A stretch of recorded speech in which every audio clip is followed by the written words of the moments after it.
Hi and welcome back again. In this video, we'll be looking at some verbs with prepositional prefixes and how those prefixes affect the meaning of the verb. Sometimes the meaning of the verb can just be a matter of putting together the idea of the preposition with the idea of the root verb. This is the case with many of the compound forms of erchomai. So par erchomai is I pass by, I pass away, or I arrive. Para, meaning beside or alongside, and erchomai, I come or I go. Pros erchomai is I come toward, I approach. Eis erchomai, I come in, go in, enter. Ap erchomai, with apo, is I go away, I leave. I go apo, away from.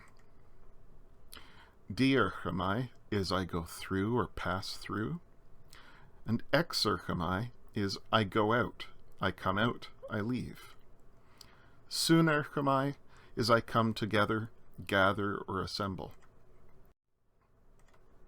The same is true of some other verbs. So when you add ek onto poruamai, you get I leave, I go out, I go away. Ek meaning out or out of, and poruamai meaning to go. Anabino, similarly, means I go up, I go aboard. And idiomatically, it means I can mean I set sail on a ship. The idea being that when you set sail on a ship, you go up the gangplank onto the deck of the ship. Katabino means I go down, I come down. Anistemi means I raise up, or I stand up and rise, or I go away. Again, that last meaning is somewhat idiomatic, but the first two make a lot of sense when you take ana, which can mean above, with histemi, which means to stand. Paraginomai means I come near or arrive, or I am present, or I am with. And exemi means I leave, I go out, I go away. Literally, I am out of. And finally, ekbalo can mean to throw out or expel. But sometimes the preposition can intensify the meaning of the underlying verb.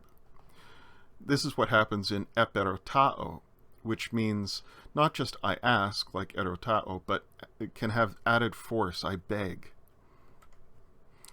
Katoikeo, which comes from oikeo, meaning I inhabit or I settle,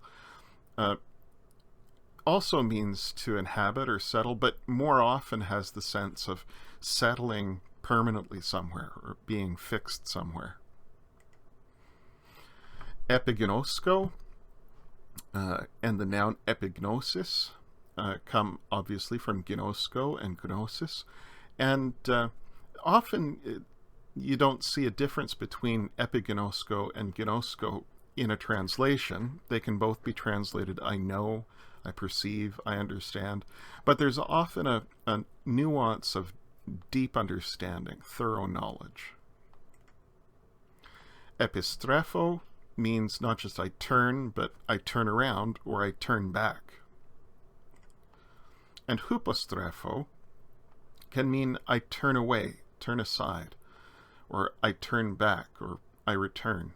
And this is all from strepho, which means I turn around, turn aside, or even I cause something to turn.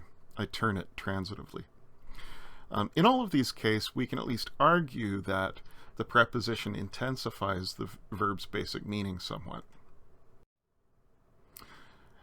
On the other hand, there are other cases where the combination of a prepositional prefix and a verb produces a meaning that can't really be predicted from adding together the two constituent words' meanings. So paralambano can mean just I take or receive, or I receive from, but also can have the sense I inherit or I take on. Epikaleo can mean I call or summon or invite, fairly predictable, but can also mean I accuse. And something similar is true for proskaleomai. I invite or summon, that's predictable, but I accuse is not.